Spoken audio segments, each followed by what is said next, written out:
You've tried to move forward. You've read the books, done the journaling, changed the routine, said the affirmations. And yet, here you are again. Same feelings, same loops, same weight. It's as if life keeps pulling you back to the same invisible wall, and every effort to break through only deepens the question. Why does this keep happening? You may have started to believe it's you, that you're flawed, not doing enough, not healed enough, that you must have missed something. But what if that's not true? What if you're not broken or stuck, just entangled? Not in the way physicists describe particles bound across space, but in a deeper, more personal sense. Entangled with past emotions, with versions of yourself that never got to finish their story, with unspoken grief, with moments of joy that were too brief to fully become memory, with people who left but never really left your field. What if the cycle isn't here to trap you, but to point you back toward what's still vibrating inside? Quantum entanglement isn't just a theory in some lab. It's a living metaphor for what you feel when you can't explain why someone's presence changes your state, why a memory you buried still echoes in the choices you make, why healing sometimes feels impossible, not because you haven't tried, but because you've been trying to sever what you've never truly acknowledged. This isn't about fixing yourself. It's about remembering that nothing emotional ever really disappears. It just finds new ways to speak. Sometimes through repeated patterns, sometimes through silence, sometimes through the simple ache of, I thought I was done with this. But the truth is, you're not being punished. You're being invited. And that invitation doesn't live in theory, it lives in sensation, in the weight in your chest, in the sharpness behind your eyes, in the quiet whisper that says, look here. Look not to judge, but to see, to finally meet the part of you that never stopped waiting. Because maybe the most powerful shift isn't becoming someone new. It's finally turning toward what's always been here, tangled in the dark, waiting for light.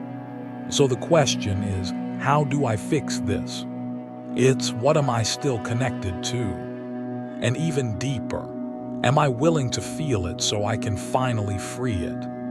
That's where this begins, not with answers but with presence, not with effort but with awareness. Because the moment you start to see it, everything starts to change. You think you've moved on. Maybe it's been years since that breakup, that betrayal, that moment you never speak about. But somehow, the same feeling keeps showing up in different clothes. Different faces, same triggers. Different places, same emptiness.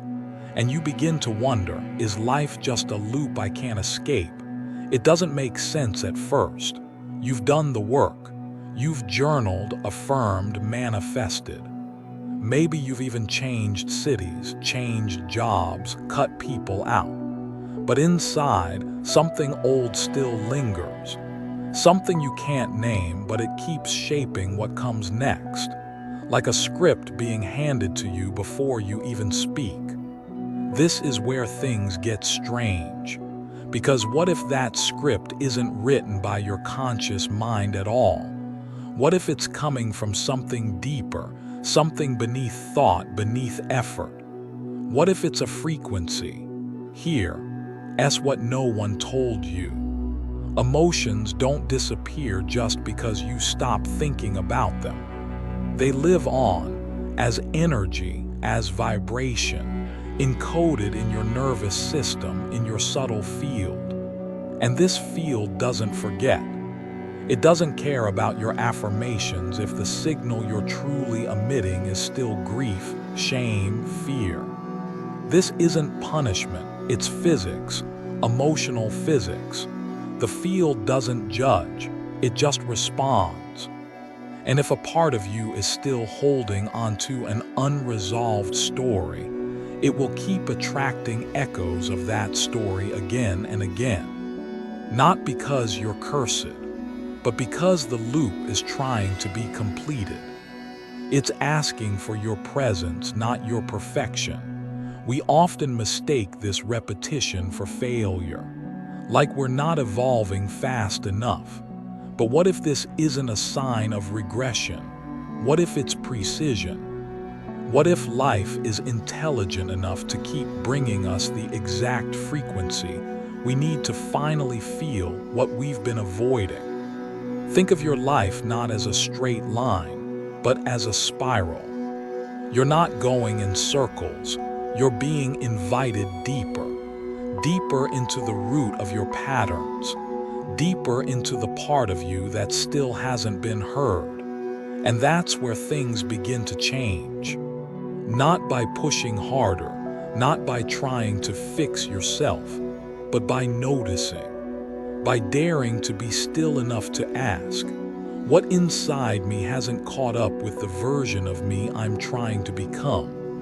The moment you do that, the loop stops being a prison. It becomes a message, a portal, a mirror. You stop fighting it and start listening.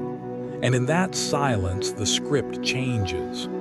Not because you forced it, but because you finally saw the hand that's been writing it. And it was yours all along. It usually happens when you're alone, late at night maybe, or during a quiet walk when the world finally stops shouting. That strange heaviness in the chest, a sudden drop in your stomach for no reason. The flicker of a face in your mind that you haven't thought about in years.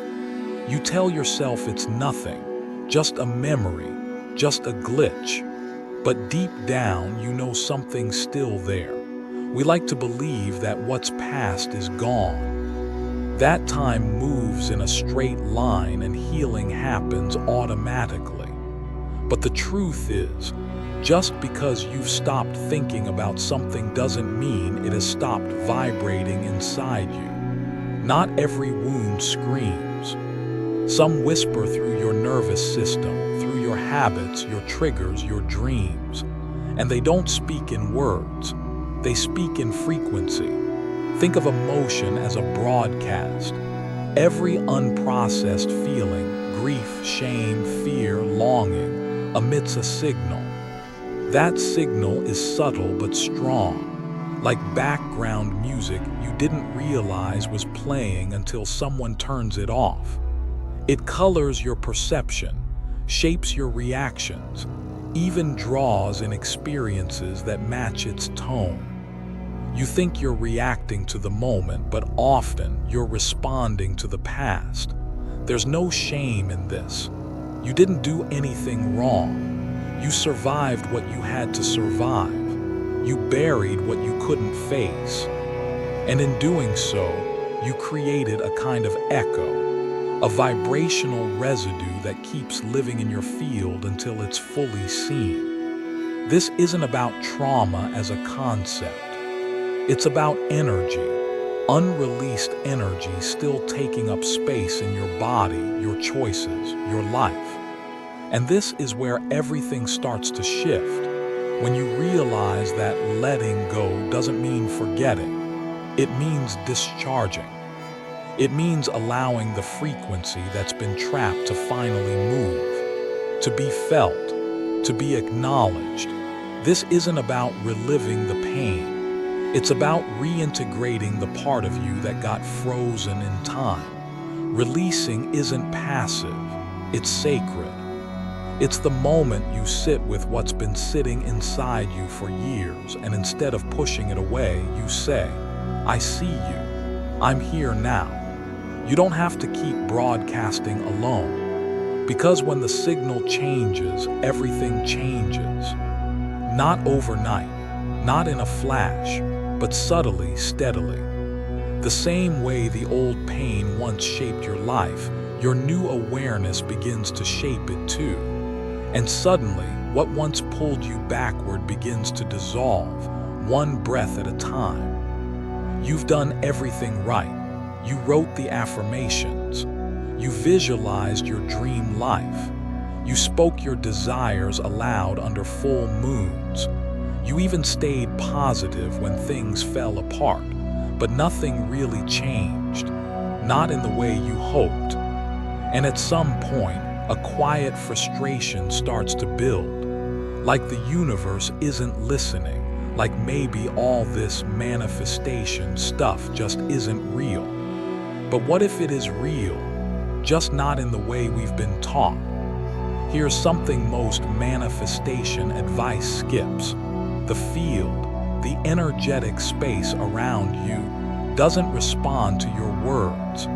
It doesn't respond to your goals or your vision board. It responds to your frequency, to the part of you that's broadcasting 24/7, even when you're asleep, even when you're smiling on the outside but carrying doubt underneath. The field doesn't speak English, it speaks energy. And if the frequency you're emitting is still rooted in fear, in lack, in unresolved memories, then that's what gets mirrored back, no matter how many times you say, "I am abundant." Because the words are just the surface, the signal is deeper. Think of it like this. You can change the wallpaper, but if the wiring is faulty, the light still won't turn on. You can recite, "I am love" all day, but if the core of your system is still vibrating with rejection, abandonment, or unworthiness, the signal the field receives is, "I'm not safe." And that's the reality it reflects again and again. It's not about blaming yourself. It's about understanding the architecture of reality. The strongest frequency always wins, not the loudest affirmation, not the prettiest dream, but the truest energy. And often, the truest energy is the one you haven't looked at yet. That's why effort alone doesn't work. That's why mindset alone doesn't shift your world. Because if the emotional residue underneath your mindset hasn't been discharged, then the loop continues. And the more you try to force change from the surface, the more exhausted you become. But here's the shift. When you stop trying to change the outcome and start tuning into the signal, you unlock something powerful. You begin to notice what you've actually been emitting. You begin to feel the residue, the contractions, the old narrative still playing. And in that noticing, something starts to dissolve. You don't need more force. You need coherence. You don't need to yell louder at the universe. You need to align. When your inner signal shifts, your outer world can't help but respond. So no, your manifestations didn't fail. They were just intercepted by an older signal you forgot was still turned on. The good news: you don't need to fight it. You just need to see it. And the moment you do, the field begins to listen. Truly, finally, fully. There's a paradox that most people never see until they feel its weight. It's the strange truth that the more you try to escape something, the more tightly it clings to you. Not because you want it, but because you're still feeding it. We often believe that emotions are fleeting, that once we move on mentally, the energy dissolves too. But in truth, unacknowledged emotion doesn't disappear, it embeds. And the most powerful trap isn't what happened to you.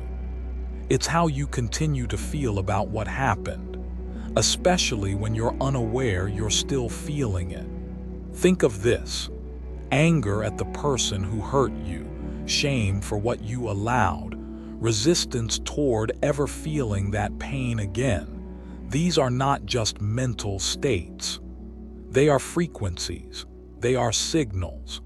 And each time you revisit the memory with that same charge, even silently, even unconsciously, you send another surge of energy into the field, reaffirming the bond. It's like trying to run away from a fire while holding a torch in your hand. And here's the part that shocks most people. The field doesn't know the difference between "I hate this" and "I love this." It doesn't categorize your emotion as good or bad. It simply matches your intensity. If you're broadcasting obsession, whether through desire or through resistance, the field reads it as attention, engagement, a cue to mirror it back. This is why emotional suppression doesn't liberate, because what you push down is often what you're amplifying the most, not by intention, but by frequency.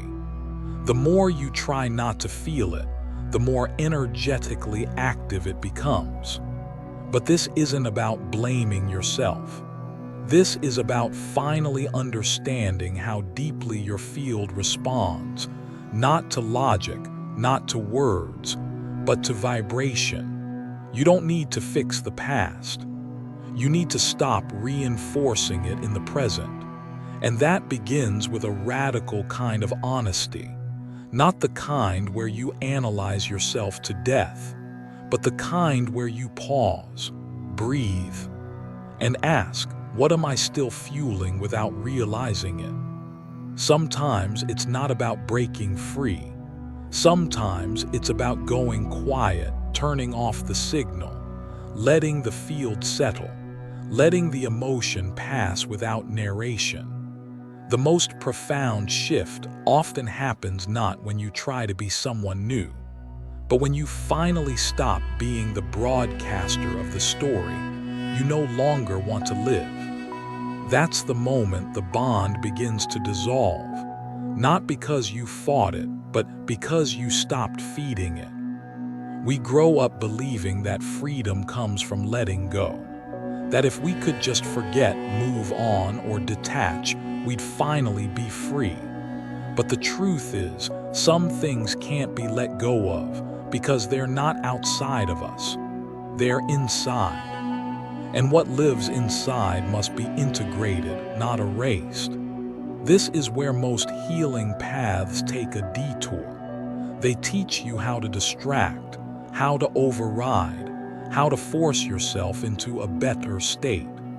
But anything that requires you to fight a part of yourself isn't liberation. It's resistance wearing a spiritual mask. Real transformation doesn't come from denial.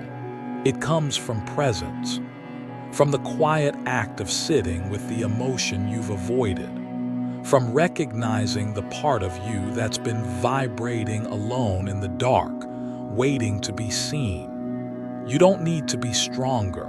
You need to be softer. Integration begins the moment you stop trying to fix yourself and start listening instead. Not listening for answers, but for signals, for emotional frequencies still looping because they've never been met with compassion. The energy isn't asking you to solve it. It's asking you to acknowledge it. This is why the mantra, I recognize, I release, I integrate matters. It's not a ritual, it's a return. A return to the parts of you that got frozen in time because no one, not even you, knew how to hold them. And when you do, when you stay present with what arises without judgment, something extraordinary happens. The field shifts. Not because you did something, but because you stopped resisting what was already true. Awareness itself is the transformation. We've been conditioned to think healing is hard, that it takes years, layers, and effort. But sometimes it takes just one breath, the one where you don't run, the one where you stay. Integration isn't about dragging the past into the future. It's about allowing what's unresolved to complete its cycle within you. And when it does, you don't feel cured, you feel whole, which is all the freedom you ever needed. You don't have to fight for your healing. You just have to stop leaving behind the parts of you still waiting for your presence. Because once they're integrated, they don't pull you backward anymore. They walk forward with you, finally at peace. You glance at the clock, 11:11. You see 333 on a license plate. A message pops up at the exact moment you're thinking of someone. You want to brush it off as coincidence, but part of you knows it means something. Not in a superstitious way, but in a deeply intimate, unspoken way. These moments, angel numbers, perfect timing, unexplainable alignments, aren't just quirks of the universe. They're mirrors, reflections of what's vibrating within you, surfacing through the field to grab your attention. Not to shock you, to remind you. The universe doesn't use words, it uses resonance. And synchronicity is one of its most precise instruments. When you see recurring numbers like 333, 444, or 11, it's not the numbers themselves that matter. It's what you were feeling in that moment, what was alive in your heart, what you were about to dismiss or forget. The field echoes your signal, not your thoughts, but your vibration. And that echo often arrives when you're close to remembering something important, when you're on the edge of awareness but still afraid to fully see. The synchronicity is a gentle nudge, a whisper from the unseen saying, yes, this, pay attention. You're not imagining it. Many people wait for signs to tell them what to do. But the deepest truth is this. The signs reflect what you're already broadcasting. They don't direct your path. They reveal your frequency. And once you understand that, you stop chasing symbols. You start listening to yourself. Think back to the last synchronicity that stopped you in your tracks. Was it during a moment of fear, of hope, of indecision? The number wasn't the message. Your state was. Your presence or your avoidance was being mirrored back to you. In this way, synchronicities become sacred. Not because they come from something outside of you, but because they are the universe's way of showing you what's still active inside, what's unresolved, what's ready to be integrated. This is where the illusion of separation begins to dissolve. You realize the field isn't some mystical force far away. It's you. It's your echo, your reflection, your partner in this silent dance of becoming. So the next time you see 11, or hear a song at the perfect moment, don't just ask, what does it mean? Ask instead, what inside me just called this forth? That's where the real magic begins, not in the numbers, but in your ability to feel what they're trying to reveal.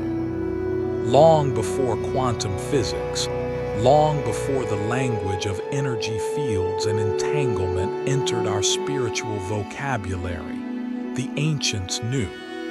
They didn't need formulas or fMRI scans. They felt it through breath, through movement, through presence.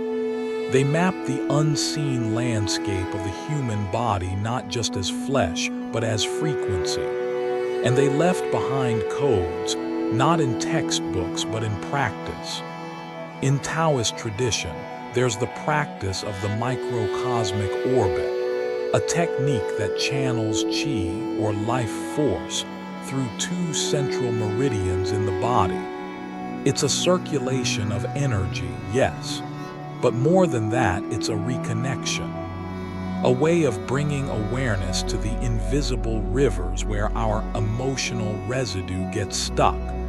With breath and attention, the energy starts to flow again. What was frozen begins to soften. In the yogic path, especially Kundalini, the energy sleeps at the base of the spine, Shakti, coiled and waiting. Through breathwork, mantra, movement, and stillness, that energy rises, not chaotically, but with intelligence, with purpose. As it ascends, it meets blockages, contractions, old vibrations buried in the nervous system, and it clears them, not by force, but by frequency. What makes these ancient codes so profound is not just their mystical roots, it's their practical impact. Modern neuroscience confirms what these lineages knew all along. Meditation, breathwork, and intentional awareness restructure the brain. Studies show increased gray matter density in regions tied to emotional regulation, compassion, and clarity. Default mode network activity, linked to overthinking and self-referencing, begins to quiet. New neural pathways form. Space opens. You begin to access more than just thought. You access presence. You no longer live from reactivity. You live from coherence. And this is where everything converges. The ancient and the modern, the spiritual and the scientific, the mystical and the practical, because the field doesn't need you to believe, it needs you to participate, to breathe, to tune in, to integrate. You don't have to wait for another sign. You don't have to keep circling the same story. These practices, whether it's a breath cycle, a gentle movement, or a silent sit, are not rituals of escape. They are rituals of return. Return to your own field. Return to your body as transmitter. Return to your breath as bridge. This is no longer about theory. It's about experience. About reclaiming your power, not as a concept, but as a felt vibration moving through your system right now. The ancients didn't just leave us wisdom. They left us pathways. You only have to take the first step, and everything changes from there. We've been taught to see our emotional patterns as traps, to believe that whatever we can't shake, whatever keeps returning in love, in fear, in thought, is a kind of life sentence. And when we hear quantum entanglement, we imagine invisible threads holding us down, tying us to past wounds, people, regrets. But what if we've misunderstood it all? What if those threads aren't chains, but portals? A portal doesn't block you, it invites you. It marks a threshold between who you've been and who you're becoming. And entanglement, real entanglement, is not punishment. It's the echo of a part of you that hasn't been fully met. It's the vibration of something still waiting for your presence, not your perfection. We keep trying to break free, thinking we need to escape our past, outsmart our emotions, fix ourselves into something cleaner, lighter, newer. But what if the work isn't to rise above? What if the work is to enter, to walk straight into the place you've been avoiding, not to drown, but to dissolve what no longer needs to hold shape? Each emotion you've ignored, each loop you've judged, each part of you still vibrating in pain or confusion, none of it is here to trap you. It's here to be transformed. But transformation doesn't happen in resistance. It happens in softening, in saying, I see you now, I hear you, I'll sit with you until you're ready to move. That's the magic of integration. It doesn't ask you to conquer your trauma.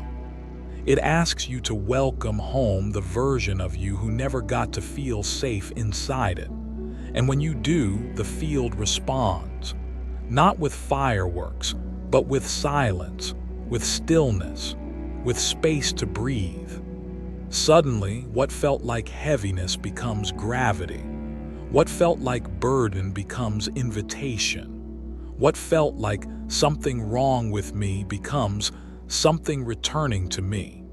You begin to understand. The cycles don't repeat to punish you. They repeat to remind you, to bring your attention back to the places where you disconnected, where you left part of your energy behind. This is not about transcending the human experience.